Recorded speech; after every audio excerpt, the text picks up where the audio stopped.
నరసాపురం దగ్గర వశిష్ఠ గోదావరి ఉధృతంగా ప్రవహిస్తోంది.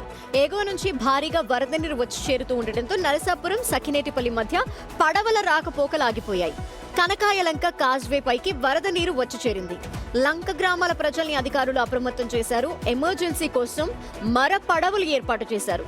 లోతట్టు ప్రాంతాల ప్రజలు అలర్ట్ గా ఉండాలని అధికారులు హెచ్చరికలిచ్చారు.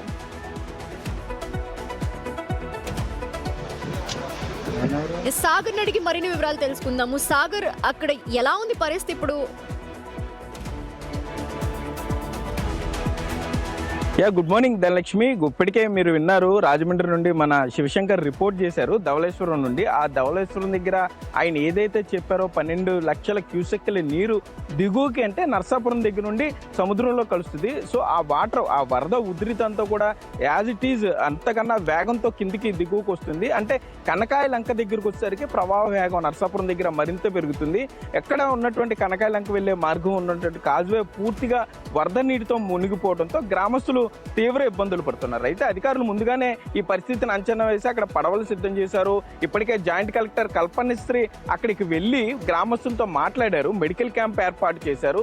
దయచేసి ఈతకి ఎవరు వెళ్ళొద్దు, ప్రమాదకర పరిస్థితుల్లో రాత్రిపూట కానీ లేకపోతే అధికారులకు తెలియకుండా గోదావరి నది దాటొద్దు అని చెప్తున్నారు. కొంత పితృదేవతలకు కొంత పిండ ప్రదానాలు చేసే క్రమంలో కూడా అత్యంత జాగ్రత్తగా ఉండాలని చెప్పారు. పిండ ప్రదానం చేస్తారు, గోదావరిలోకి వెళ్ళి స్నానం చేసి పొరపాటున ఏదైనా జరిగితే కుటుంబం అంతా బాధపడుతుంది. కాబట్టి అత్యంత జాగ్రత్తలు తీసుకోవాలని అధికారులు చెప్తున్నారు. మరోపక్క గర్భిణీ స్త్రీలు, వృద్ధులు, చిన్నపిల్లలు ఎవరైనా ఉంటే వారిని ముందుగానే సురక్షిత ప్రాంతాలకు తీసుకొచ్చారు. పునరావాస కేంద్రాలు రెడీ చేస్తున్నారు.